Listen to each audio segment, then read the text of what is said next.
Prayagraj news उत्तराम क्षेत्र के आराकला के मजरा कजरीगढ़ गांव निवासी सुरेंद्र कुमार दुबे का उनके पड़ोसी राम अभिलाष यादव से एक जमीन को लेकर विवाद चल रहा है। दीपावली पर उसी विवादित जमीन पर एक पक्ष ने दीपक जला दिया था। इसी पर दोनों पक्षों के बीच झगड़ा शुरू हो गया। आरोप है कि राम अभिलाष पक्ष ने लाठी डंडा गड़ासा सहित अन्य हथियार से हमला कर दिया।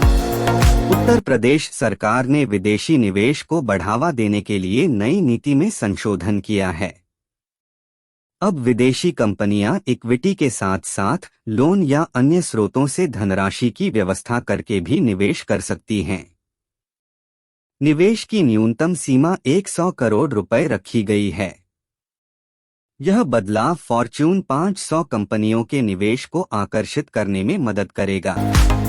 नोएडा सेमीकंडक्टर यूनिट योगी कैबिनेट ने यमुना प्राधिकरण क्षेत्र में वामा सुंदरी इन्वेस्टमेंट की सेमीकंडक्टर इकाई स्थापित करने के प्रस्ताव को मंजूरी दे दी है। कंपनी फॉक्सकॉन के साथ मिलकर प्राधिकरण क्षेत्र में इकाई स्थापित करेगी। इस परियोजना में 3,706 करोड़ रुपए का निवेश होगा और 3,780 लोगों को प्रत्यक्ष रोजगार मिलेगा। परियोजना के लिए प्रतिदिन 19,000 केवीए बिजली और 2,000 एमएलडी पानी की प्रतिदिन जरूरत होगी। जानकारी के लिए बता दें कि पुलिस ने गंभीर धाराओं में मुकदमा दर्ज कर दोनों को जेल भेज दिया है। सोमवार को पूर्व ग्राम प्रधान ने डीएम को तहसील दिवस में शिकायती पत्र देते हुए आरोप लगाया कि सपा नेता शिव प्रताप यादव, उनके बेटे प्रदीप यादव और बहू ग्राम प्रधान अर्चना यादव ने तालाब और सरकारी जमीन पर अतिक्रमण कर लिया है। माध्यमिक शिक्षा परिषद की हाई स्कूल और इंटर की कॉपी चेक करने वाले परीक्षकों और कक्ष निरीक्षकों के पारिश्रमिक में बढ़ोतरी की गई है। वर्ष 2025 की परीक्षा से पारिश्रमिक की भी दरें प्रभावी होंगी। हाई स्कूल की कॉपी चेकिंग पर परीक्षक को 14 रुपए तथा इंटर की कॉपी चेकिंग पर 15 रुपए मिलेंगे। परीक्षा में कक्ष निरीक्षक की ड्यूटी करने पर शिक्षक को 100 रुपए मिलेंगे। स्टेशन होकर चलने वाली 9 ट्रेनें सोमवार को अपने निर्धारित समय से देरी से गई। Reservation booking supervisor Ramesh Kumar ने बताया कि गाड़ी संख्या 15,127 बनारस से दिल्ली काशी विश्वनाथ एक्सप्रेस अपने निर्धारित समय से 6 घंटा 21 मिनट 15,128 काशी विश्वनाथ 5 घंटे 04,508 चंडीगढ़ से कैथीहार 5 घंटा 47 मिनट 04,513 समस्तीपुर से चंडीगढ़ स्पेशल 2 घंटा 31 मिनट लेट रही। उन्होंने अपनी कार अस्पताल के बाहर खड़ी की थी और अंदर चले गए। थोड़ी देर बाद जब उन्हें किसी व्यक्ति ने कार से धुआं निकलने की सूचना दी तो बाहर आकर देखा तो उनकी कार धुंधुकर जल रही थी। सूचना पाकर बिलसी पुलिस मौके पर पहुंची और मामले की जांच में जुट गई है। जब तक आग पर काबू पाया जाता तब तक गाड़ी जलकर राख हो गई। कानपुर में 5 साल के बच्चे की टॉफी खाने से गले में फंसने से मौत हो गई। विशेषज्ञों ने चेताया कि 1 से 5 साल के बच्चों के लिए टॉफी च्यूइंग गम और जेली खतरनाक हो सकती है। गले में चीज फंसने पर जोर जोर से खांसने या पीठ पर मारने का संकेत करना चाहिए। अभिभावक को बच्चों को ऐसी चीजों से दूर रखना चाहिए। गाजियाबाद न्यूज। मुख्यमंत्री का काफिला गुजरने से पहले गाजियाबाद में एलिवेटेड रोड पर युवकों ने कार से जमकर स्टंटबाजी की। इतना ही नहीं, युवकों ने इस दौरान आतिशबाजी भी की। वहीं सूचना मिलने पर पुलिस अधिकारी मौके पर पहुंचे और 5 युवकों को दबोच लिया। पुलिस ने युवकों के पास से 2 मॉडिफाइड जीप, 2 एसयूवी और 1 स्विफ्ट कार जब्त कर ली। वाटर क्राइसिस इन लखनऊ में शारदा नहर बंद होने से इंदिरानगर, गोमतीनगर और चिन्हट की 5 लाख की आबादी को पानी का संकट झेलना पड़ रहा है। नहर बंद होने से कठौता झील में पानी नहीं आ पा रहा है और झील में उपलब्ध पानी हर दिन घट रहा है। इससे कई दिनों से जलापूर्ति में कटौती की जा रही है, जिसका असर पेयजल आपूर्ति पर दिखने लगा है। CJI DY Chandrachud chief justice DY Chandrachud ने एक कार्यक्रम में उनसे जुड़े कई सवालों के बेबाकी से जवाब दिए। प्रधानमंत्री मोदी के उनके घर आने पर चीफ जस्टिस ने कहा कि इसमें कुछ भी गलत नहीं है। सामाजिक स्तर पर न्यायपालिका एवं कार्यपालिका के बीच मुलाकातें होती रहती हैं। साथ ही राम मंदिर वाले फैसले पर भी उन्होंने जवाब दिया। पढ़े सीजेआई ने क्या क्या कहा। कनाडा के ब्रैम्पटन में हिंदू सभा मंदिर को चरमपंथियों ने निशाना बनाया। इस बीच कनाडा की पुलिस ने 3 लोगों को गिरफ्तार किया है। उधर हिंदू संगठनों ने कहा कि खालिस्तान उग्रवाद से निपटने तक राजनेताओं को राजनीतिक स्वार्थ के खातिर मंदिरों का इस्तेमाल नहीं करने देंगे। पीएम मोदी ने भी घटना की कड़ी निंदा की। उन्होंने कहा कि हमारे राजनयिकों को डराने धमकाने की कायरतापूर्ण कोशिश भयावह है। यूएस इलेक्शंस 2024 अमेरिकी डेमोक्रेटिक राष्ट्रपति पद की उम्मीदवार कमला हैरिस की जीत के लिए सोमवार को भारत स्थित उनके पैतृक गांव के हिंदू मंदिर में प्रार्थना की गई। यदि कमला हैरिस चुनाव जीतती हैं, तो करीब 235 वर्षों राष्ट्रपति चुनावों के इतिहास में पहला मौका होगा जब कोई महिला अमेरिका की राष्ट्रपति बनेगी। ओपिनियन पोल बता रहे हैं कि कमला हैरिस और डोनाल्ड ट्रंप के बीच कड़ा मुकाबला है। ओवैसी की ओर से तिरुमाला तिरुपति देवस्थानम से वक्फ बोर्ड की तुलना करने पर टीटीडी के चेयरमैन बीआर नायडू ने कड़ी आपत्ति जताई है। उन्होंने कहा कि वक्फ बोर्ड एक रियल एस्टेट कंपनी है। नायडू ने कहा कि तिरुमाला एक हिंदू मंदिर है और यहां सालों से मांग उठती रही है कि गैर हिंदुओं को शामिल नहीं किया जाना चाहिए। कनाडा के ब्रैम्पटन में हिंदू सभा मंदिर परिसर पर कट्टरपंथियों ने हमला किया। आरोपियों ने महिलाओं और बच्चों को जमकर पीटा। हिंदुओं के खिलाफ हिंसा की घटना सामने आने के बाद भारत ने भी कड़ी प्रतिक्रिया दी। कांग्रेस ने सरकार से कनाडा के सामने सख्ती से मुद्दा उठाने की मांग की। वहीं भाजपा ने सख्त कदम का भरोसा दिया है।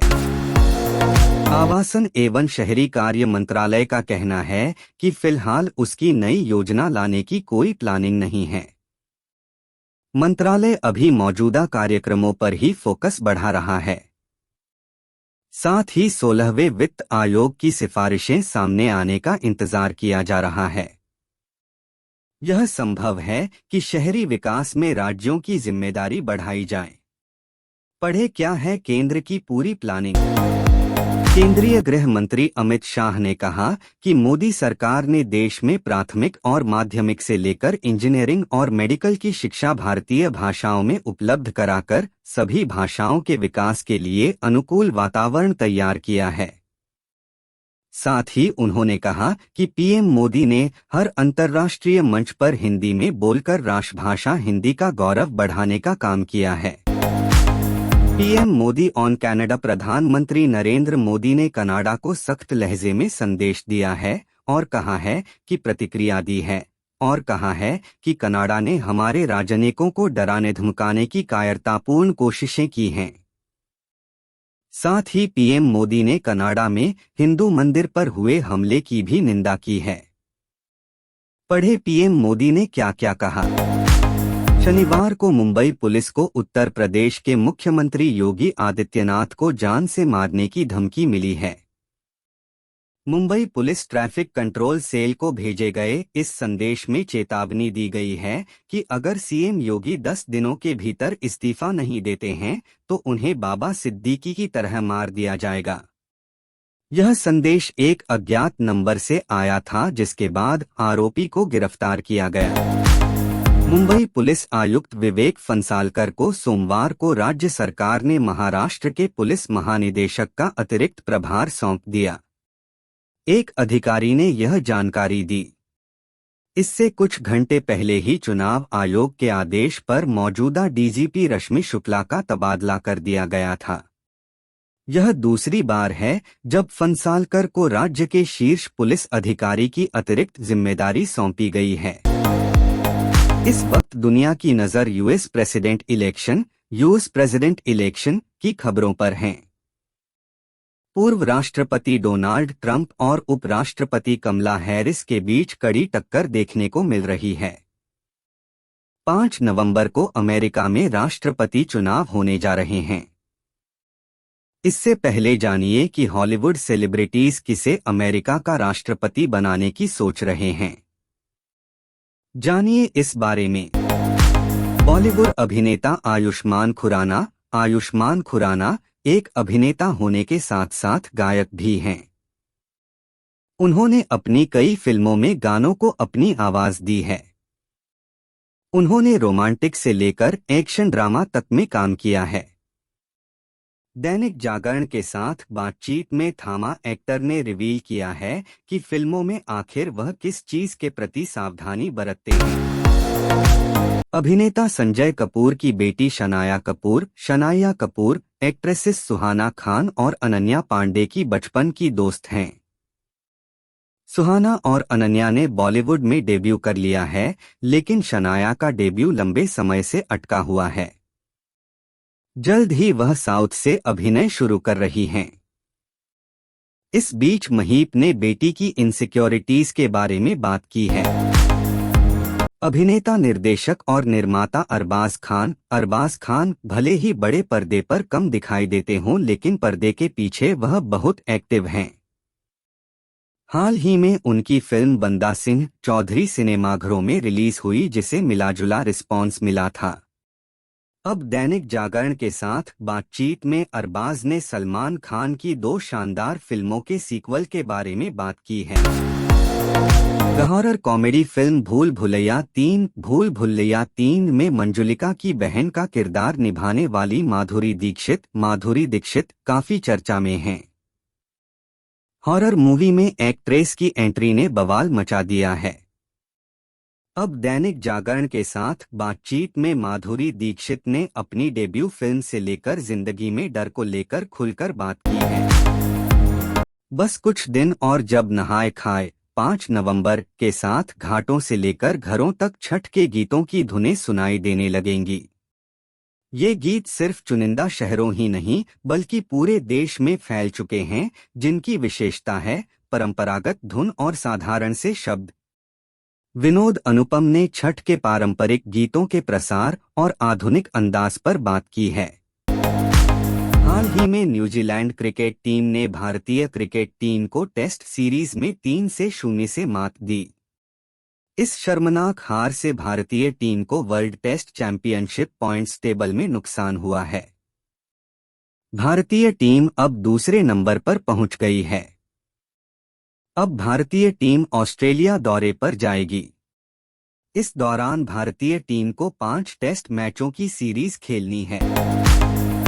WTC final scenarios New Zealand cricket team के खिलाफ घर पर टेस्ट सीरीज में शर्मनाक हार के साथ ही भारतीय टीम की मुश्किलें बढ़ गई हैं। भारतीय टीम का विश्व टेस्ट चैंपियनशिप फाइनल खेलने का सपना अब टूट सकता है। न्यूजीलैंड के खिलाफ पहले 2 टेस्ट में हार के बाद भी भारतीय team world test championship points table में टॉप पर थी। जय शाह के ICC चेयरमैन बनने के बाद से ही BCCI के नए सचिव की तलाश की जा रही है। जय शाह के कार्यकाल की 1 दिसंबर से शुरुआत होगी। ऐसे में जय शाह की जगह कौन लेगा, उस नाम का खुलासा हो सकता है। इस बीच खबर आई है कि दिल्ली एवं जिला क्रिकेट एसोसिएशन DDCA के प्रेसिडेंट रोहन जेटली BCCI के अगले सचिव हो सकते हैं। भारतीय क्रिकेट टीम को न्यूजीलैंड के खिलाफ टेस्ट सीरीज में हार का सामना करना पड़ा था। ये न्यूजीलैंड की भारत में पहली टेस्ट सीरीज जीत है। इससे पहले कीवी टीम कभी भी भारत में टेस्ट सीरीज नहीं जीती है। अब भारत के लिए ऑस्ट्रेलिया दौरा अहम हो गया है। रोहित की कप्तानी में भारत को यहां जीत हासिल करनी होगी।